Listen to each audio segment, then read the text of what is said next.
Livre audio, amoureux, ils se marièrent et furent malheureux. Chapitre 7. Le silence. Le silence ne s'était pas installé d'un seul coup. Il avait commencé par de petites omissions, des phrases avalées, des fois même des soupirs retenus, des « Oh, ce n'est rien, ce n'est rien », alors que c'était quelque chose, des « On en parlera plus tard »,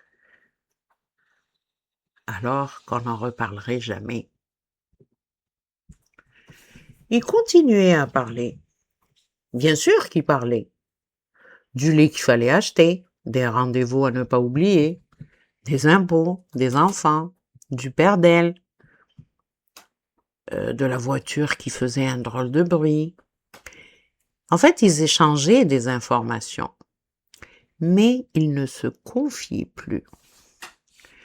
Elle ne disait plus à quel point elle était épuisée, à quel point elle avait parfois envie de s'enfuir quelques heures, sans culpabilité, à quel point elle avait peur de perdre son père, à quel point elle avait peur, elle ne se reconnaissait plus toujours dans le miroir. Lui ne disait pas non plus qu'il se sentait transparent, qu'il regrettait la légèreté d'autrefois, qu'il avait honte d'attendre les conversations avec cette autre femme, qui s'est demandé parfois si quelque chose s'était définitivement éteint en lui. Ils se taisaient tous les deux pour protéger l'autre. Du moins, c'est ce qu'ils croyaient. Elle pensait, il a déjà assez de soucis comme ça. Il pensait, je ne veux pas lui faire de peine. Alors, tous les deux, ils portaient leur tristesse en silence. Toute leur déception, leur père, leur peur, leur colère, leurs besoins. Ils devenaient experts dans l'art de faire semblant que tout allait bien. Et avec le temps, même eux ont fini par y croire un peu. Le plus étrange, c'est qu'ils ne se sentaient pas malheureux tous les jours.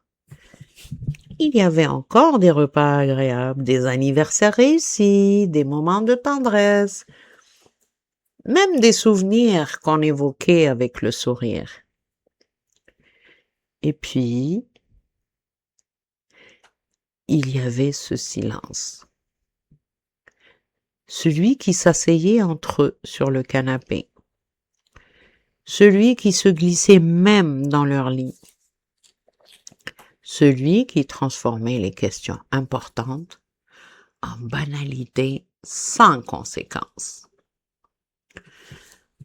Un soir, elle lui a demandé « Tu vas bien ?»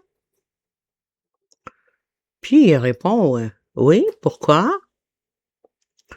Ah, elle a hoché la tête, puis juste comme ça, là. Puis, ils ont regardé la télévision, côte à côte, en silence. Plus tard, allongée dans le noir, elle a pensé.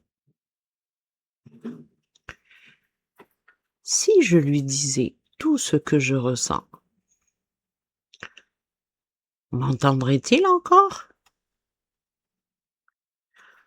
À quelques centimètres d'elle, il regardait le plafond. Et lui aussi se demandait. Si je lui disais la vérité, reconnaîtrait-elle encore l'homme qu'elle a aimé? Eh bien, aucun d'eux n'a parlé. Ils ont fermé les yeux et attendu le sommeil. Parce qu'il est parfois plus facile de vivre avec le silence que de risquer les mots qui pourraient tout changer. Et pourtant, ce sont souvent les mots que l'on ne dit pas qui finissent par décider de l'avenir d'un couple.